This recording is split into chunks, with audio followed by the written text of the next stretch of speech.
ujung sepeda itu enggak begini. Meskipun begini nanti ya berarti lebih jauh. Kalau begini lebih dekat dan pasti akan berupa batas atau garis ngeblok.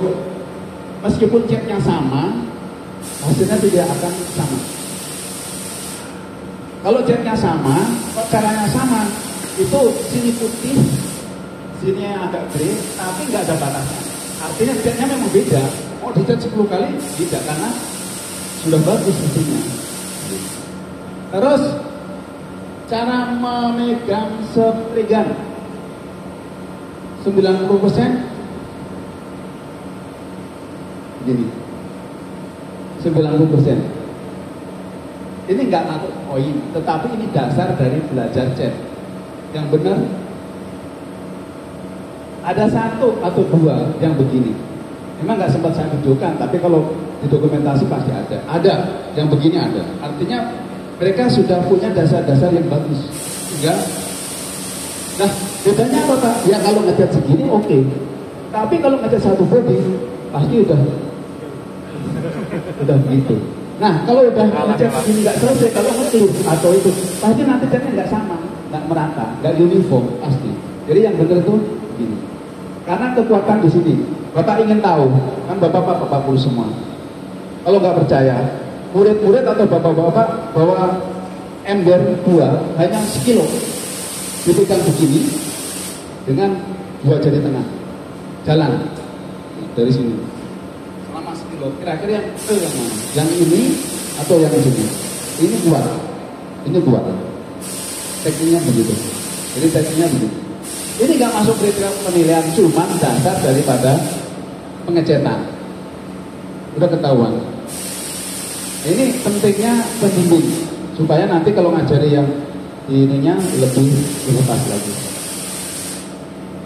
Jadi 60% saya perhatikan begini.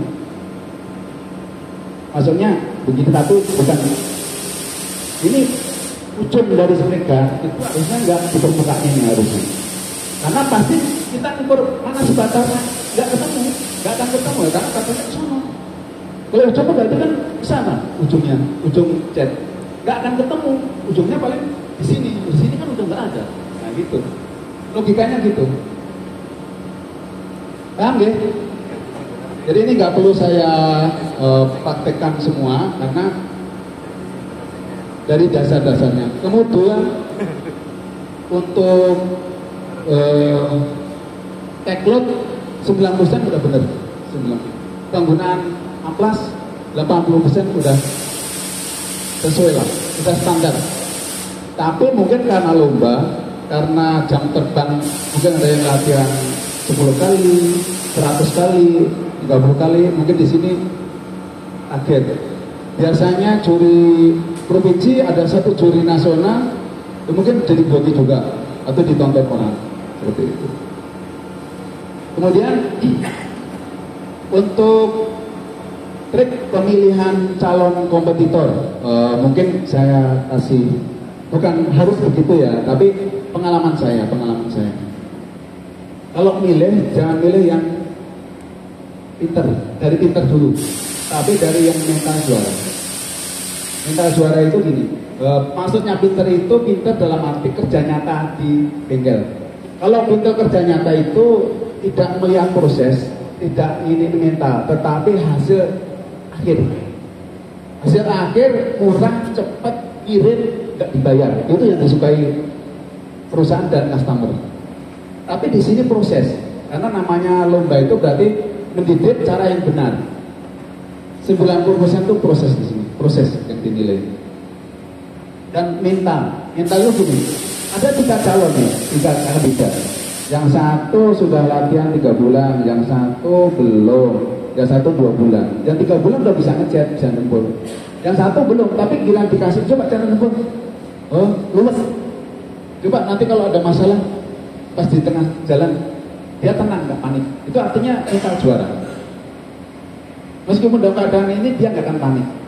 Nggak akan terpengaruh dengan kanan kiri. Setelah yang mental juara itu dilatih sebulan bareng dengan yang 3, yang 2 bulan, 3 bulan itu, kemungkinan udah hilang hasilnya. Nah, kemudian dilatih pada suasana lomba, entah ditonton, di timer, misalkan gitu. Di timer dikasih waktu, ini seolah-olah kayak ada meja lomba, kayak ini terus ditonton. Nah itu nanti akan terlatih bahwa itu suasana lomba. Itu caranya gitu. Jangan nyari yang jago kerja, jangan. Kalau jago kerja itu bukan nyari yang pintar kerja, yang loyalnya tinggi, yang mau belajar keras, yang attitude-nya baik. Orang pintar belum tentu diterima kerja. Tapi kalau lomba, juaranya itu yang dicari, kan gitu.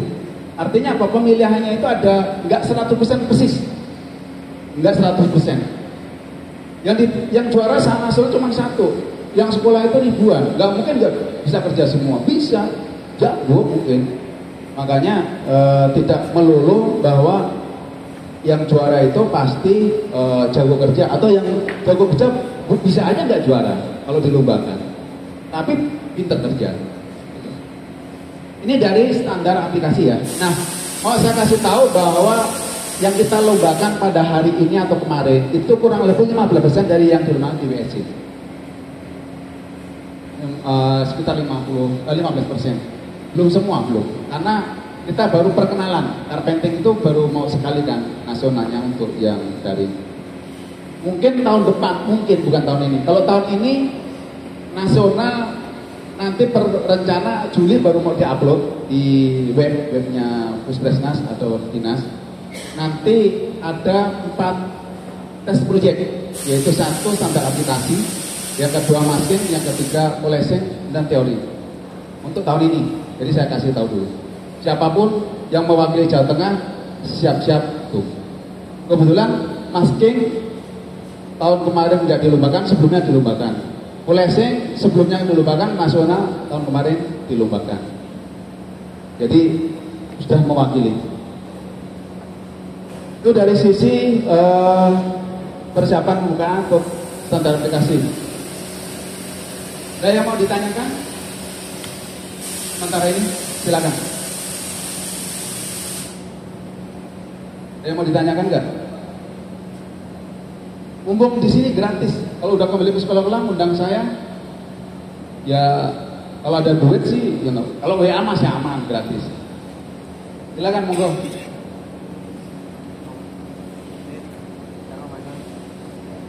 Kalau nggak ada, mau saya teruskan di Poles. Kita bantu Pak, ini digeser aja.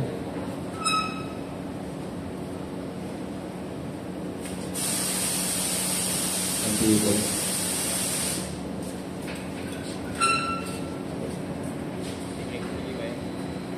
Terus tadi ya, sorry tambahan. Kalau untuk scafing boleh pakai ini.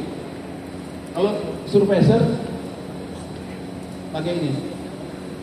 Ada nilainya enggak dinilai pakainya atau enggak. Cuman itu akan mempengaruhi hasil. Bisa botak. Jadi nanti banyak yang botak itu karena mungkin terlalu kenceng, mungkin nggak pakai yang lebih halus. Jadi semakin ke sana itu semakin halus.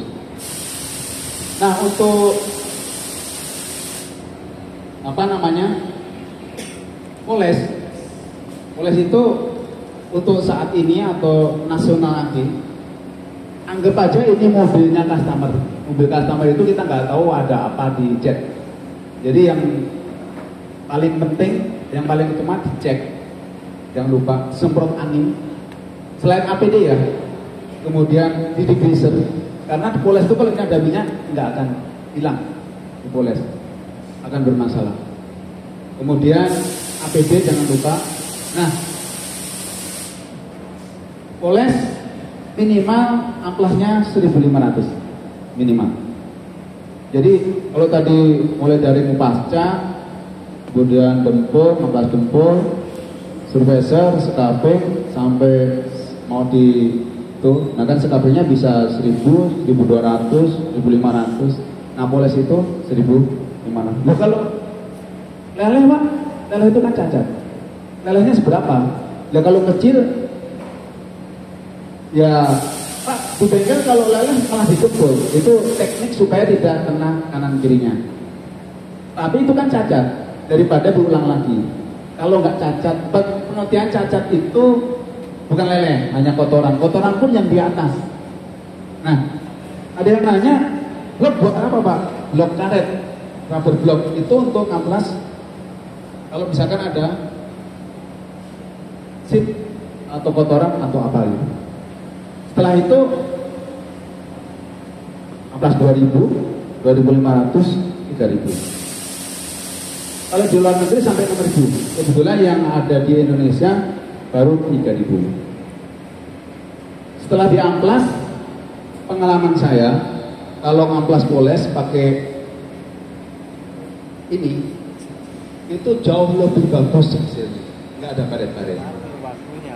Finishingnya pakai mesin bisa diambilin itu mas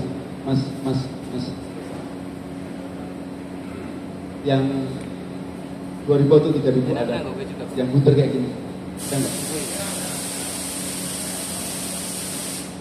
Yang 1500 ada nggak? Lumayan. Jadi misalnya, oke lah, pakai tangan ya. Kalau mau bukti, ini semua pakai tangan. 2000. Semua. Terus ada 2500, sini pakai tangan, 2500 sini pakai mesin. Nanti hasilnya yang pakai mesin itu sudah nggak ada baret-baret. Karena putarannya itu konstan.